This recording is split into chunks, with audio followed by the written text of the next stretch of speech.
Shalom Bapak Ibu dan saudara-saudara yang dikasihi Tuhan. Kita bertemu kembali dalam ibadah rumah tangga malam ini, hari Rabu tanggal 16 September 2020.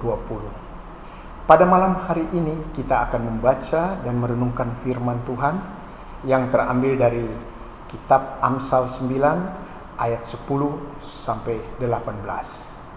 Sebelum kita membaca dan merenungkan firman Tuhan, mari kita berdoa mohon bimbingan Roh Kudus. Tuhan Allah Bapa yang di sorga, kami mengucap syukur dan berterima kasih kepadamu karena kami masih diberikan kesempatan untuk beribadah malam hari ini, walaupun secara online. Tetapi kami yakin dan percaya Engkau akan hadir bersama-sama dengan kami.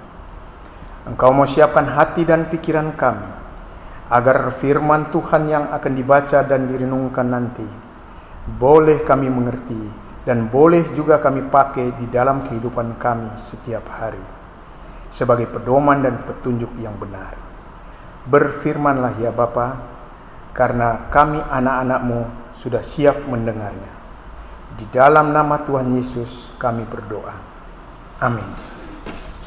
Bapak, Ibu, dan saudara-saudara yang dikasihi Tuhan, kita siapkan bacaan kita, kitab Amsal 9 ayat 10 sampai 18. Kitab Amsal 9 ayat 10 sampai 18 yang menyatakan, permulaan hikmat adalah takut akan Tuhan, dan mengenal Yang Maha Kudus adalah pengertian. Karena oleh aku umurmu diperpanjang, dan tahun-tahun hidupmu ditambah.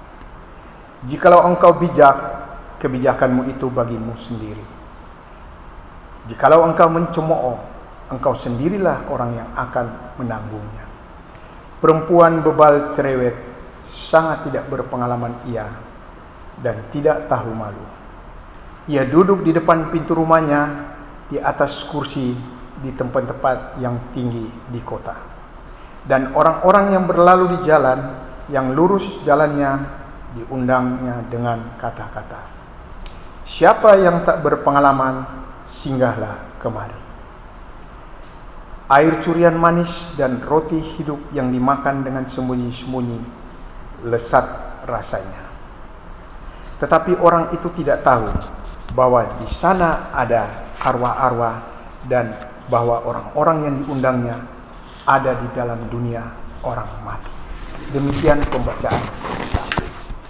Bapak, Ibu, dan saudara-saudara yang dikasihi Tuhan, permulaan hikmat adalah takut akan Tuhan, dan mengenal Yang Maha Kudus adalah pengertian. Amsal 9 ayat 10. Ayat di atas menyatakan, setiap orang yang memiliki hati takut akan Tuhan akan mendapat hikmat.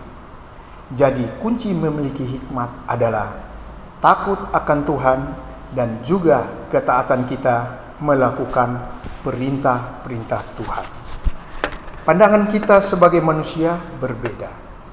Ada orang berpendapat bahwa orang yang memiliki hikmat adalah orang yang mendapat gelar atau titel, atau orang yang belajar di luar negeri dan menyelesaikan pendidikannya sampai ke jenjang yang paling tinggi. Orang yang berpendidikan tinggi belum tentu memiliki hikmat. Yang mereka miliki hanyalah ilmu pengetahuan, keahlian, dan lain sebagainya. Alkitab sendiri menyatakan bahwa hikmat itu sendiri hanya dapat diperoleh apabila kita takut akan Tuhan. Bapak, Ibu, dan saudara yang dikasihi Tuhan, sebagai orang percaya, di dalam diri kita ada Roh Kudus, dan Roh Kuduslah yang akan mengajarkan segala sesuatu kepada kita, seperti yang tertulis di dalam kitab Yohanes 14 ayat 26. Tetapi penghibur, yaitu Roh Kudus yang akan diutus oleh Bapa dalam namaku, dialah yang akan mengajarkan segala sesuatu kepadamu dan akan mengingatkan kamu dan semua yang telah kukatakan kepadamu. Bapak, Ibu, dan saudara-saudara yang dikasihi Tuhan, kita seringkali mengingini hikmat dari Tuhan. namun kita tidak hidup di dalam ketaatan terhadap Tuhan. Akhirnya Roh Kudus jauh dari kehidupan kita. Padahal Roh Kuduslah yang memberikan hikmat. Bukan berarti kita tidak perlu pendidikan yang tinggi atau menggunakan kepandaian dan keahlian kita. Tetapi yang lebih penting dan terutama adalah kita harus mengandalkan hikmat dari Tuhan. Jangan mengandalkan kepandaian dan keahlian kita saja, sebab di luar Tuhan, kepandaian dan keahlian kita tidak ada artinya. Bapak, Ibu, dan saudara yang dikasihi Tuhan, takut akan Tuhan sering kita lihat dari sudut pandangan yang sempit.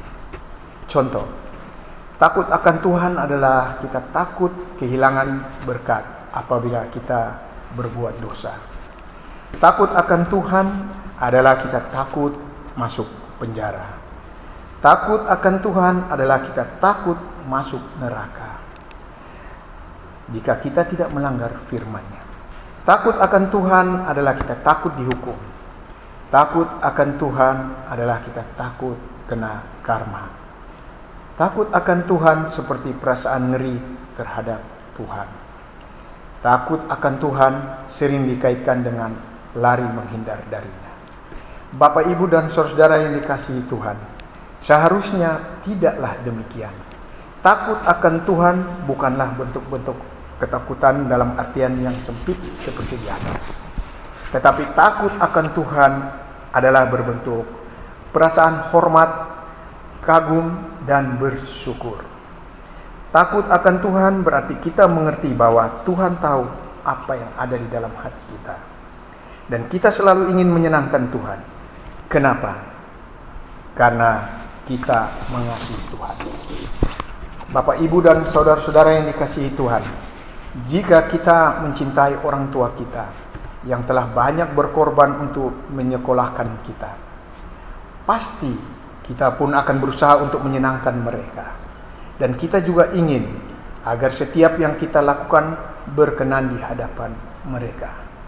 Kita juga ingin mereka bangga bahwa semua jerih payah mereka tidaklah sia-sia. Kita akan berusaha dengan tulus untuk tidak mengecewakan mereka. Seperti itulah bentuk takut akan Tuhan.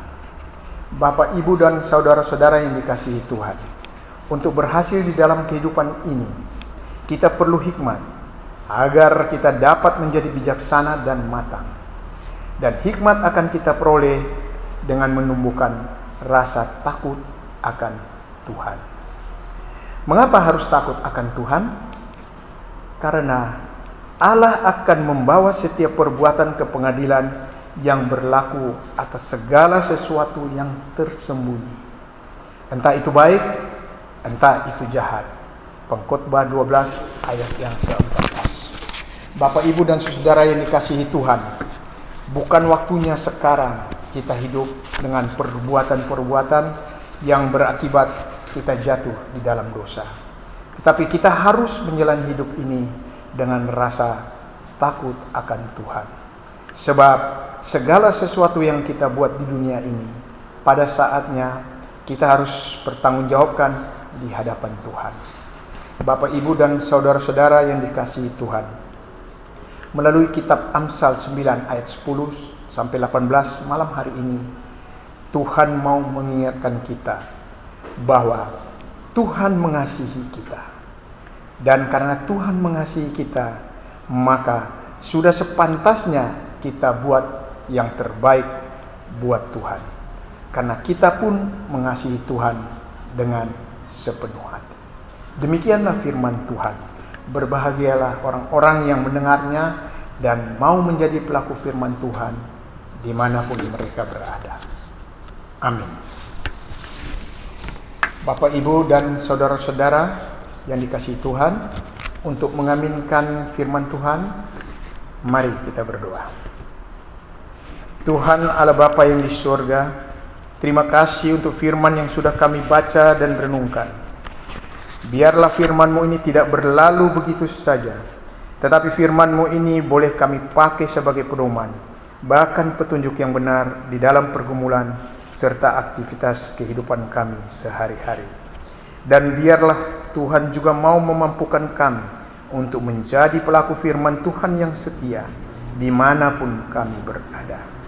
Tuhan Yesus, pada malam ini kami mau berdoa untuk pendeta-pendeta yang melayani di GPIB beserta Jemaat Immanuel Batam dan juga jemaat-jemaat GPIB lainnya serta jemaat-jemaat yang seiman dimanapun mereka berada.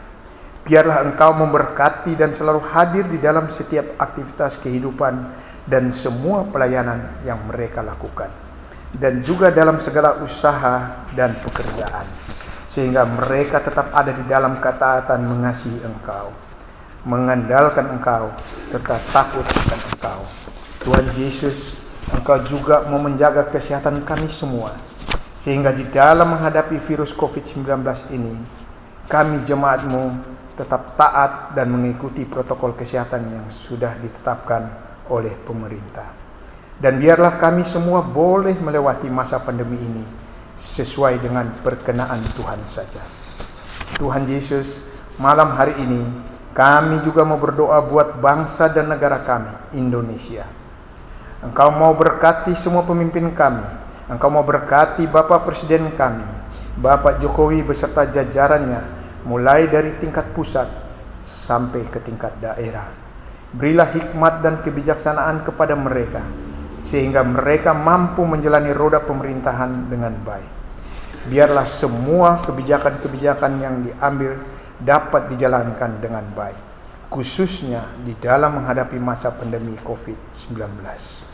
Engkau tetap jaga kesehatan mereka, sehingga mereka dapat menyelesaikan semua pekerjaan yang diberikan dengan penuh tanggung jawab. Bahkan tugas dan tanggung jawab mereka sebagai garda terdepan di dalam mengantisipasi dan memberantas COVID-19 ini. Kami pertaruhkan semua itu hanya di dalam nama Tuhan saja. Tuhan Yesus, inilah doa dan permohonan kami. Sendengkanlah telingamu untuk mendengarnya. Di dalam nama Tuhan Yesus yang sudah mengajar kami berdoa. Bapa kami yang di sorga, dikuduskanlah namamu. Datanglah kerajaanmu. Jadilah kehendakmu di bumi seperti di sorga. Berikanlah kami pada hari ini makanan kami yang secukupnya. Dan ampunilah kami akan kesalahan kami, seperti kami juga mengampuni orang yang bersalah kepada kami.